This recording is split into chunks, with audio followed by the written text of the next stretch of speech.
I literally had 1 foot out the door when this news broke. I thought, okay, it's time to go to Costco. No news is going to happen today. We're going to coast into Thanksgiving and the weekend, and nothing's going to happen. Well, Dylan Cease, yeah, he said, ha! Get back inside, Fuzz. Do your job. So that's exactly what we're going to do. We're going to break down Dylan Cease's brand new contract with his brand new team. And also, we have to talk about the other breaking story that Anthony Rendon might officially be done in Major League Baseball. Yes, that is another breaking story from today. The reports are saying that the Angels are talking to Rendon's agent, Scott Boras, to try and get a buyout. Basically, an opportunity for Rendon to get his money early and for the Angels to get a little bit of deferred money or some money off the top. Just kind of shave it off and say, Rendon, please, for the love of God, you've been awful.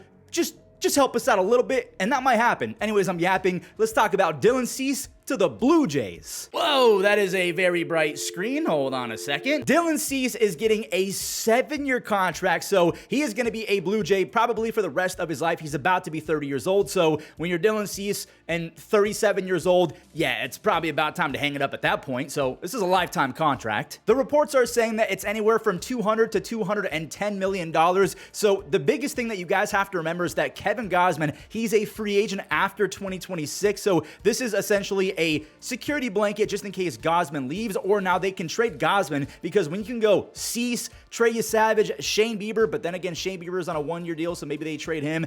This is just a good security blanket, regardless of who leaves or who doesn't. But let's just pretend that all of these dudes stay on the squad for the entirety of 2026 and they run it back and try to win a World Series. Maybe it's another showdown of the Dodgers versus the Blue Jays, which would be a lot of fun. The Blue Jays can now go Kevin Gausman, Dylan Cease, Trey Savage, the rookie phenom, who is still going to be a rookie, so if he goes and wins a Rookie of the Year award, the Jays can get an extra draft pick. Then you can go Shane Bieber, José Berríos, and just a reminder, Chris Bassett, I'm not naming him not because he sucks. He's a free agent, so he might not come back. That is a pretty lethal rotation if you ask me. Now, a lot of people on Twitter, I've seen the instant reaction that how come a guy with a 4.5 ERA is getting $200+ million?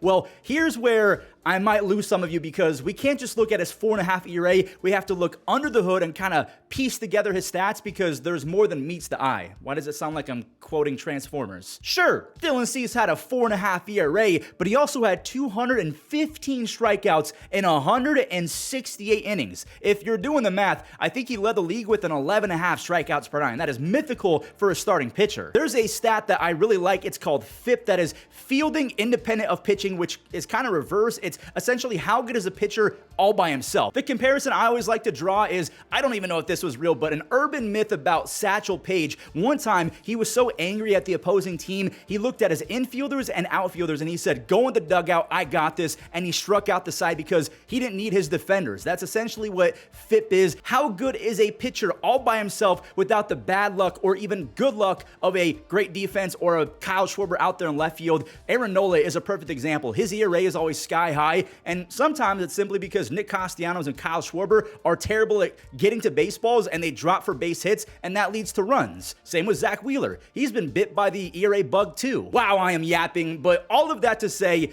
Dylan Cease is a whole lot better than a 4.5 ERA, and the Blue Jays, they're banking on that, and they're pretty much saying, yeah, we know that Dylan Cease is a monster. We're going to get the Dylan Cease a pass because we're a whole lot better defensively. The Blue Jays are obviously chasing that 2022 magical, mythical season that Cease had, where he put up a 2.2 ERA. He had a insanely low 6.2 hits per nine, and he finished with an 11.1 strikeouts per nine. The year before that, he kept his ERA under 4, and he had a 12.3 strikeouts per nine. He is one of the nastiest starting pitchers I've ever seen, and last year, it didn't really pan out in terms of favorable luck. His hits per nine was at 8.1, which isn't awful. He also doesn't allow a ton of home runs, so that's exactly what FIP indicates. How good is a pitcher at striking guys out, not allowing walks, and not allowing home runs? He's never going to be a Cliff Lee out there or a, what was that, Phil Hughes? You guys remember Phil Hughes back in the day? I think he became a YouTuber, right? A card collector? Dylan Cease is never going to be that guy unless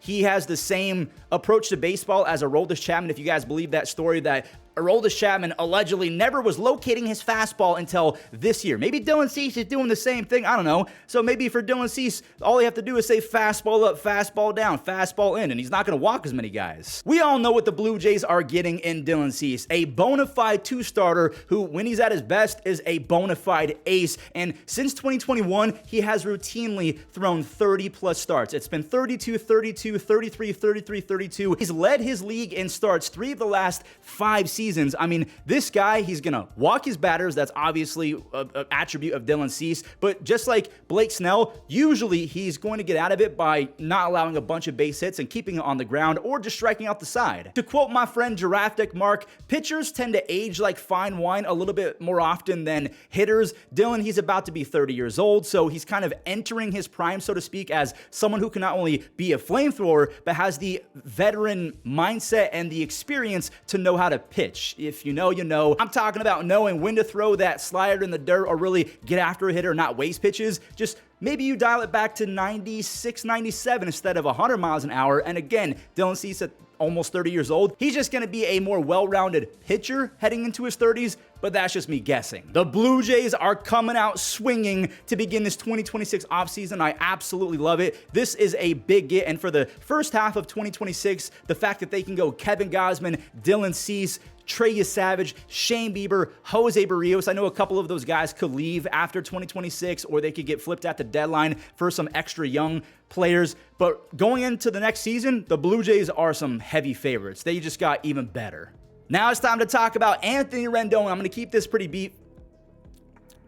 I'm rushing, okay? I did not mean to say beef. I meant to say brief, obviously, but the rumors are saying that Anthony Rendon, his career is officially cooked. The Angels are trying desperately to work a buyout with Scott Boras, whether that means they're helped out with deferred money, pushing it towards the future so they can free up money for 2026 and beyond, or even just coming to a nice little Christmas bow where Rendon, he says, you know what, I got to take it off the chin. I haven't fulfilled my end of the contract. I'm going to shave a little bit off and help you guys out, which, I mean, Anthony Rendon has shown no inkling of helping out the Angels at all, so I don't really think that's going to happen. I'm expecting a buyout to be the deferred money route. If this happens, to me, this will mark the official end of the worst contract in baseball history, worse than Robinson Cano, Albert Pujols, Josh Hamilton, whatever horrible contract you can think of. The Anthony Rendon contract is the worst of all time, and this proves that. Not sure what happened with my face cam. I had to redo my outro. I'm going to show the biggest highlight from Anthony Rendon as an Angel. I can't believe that it was either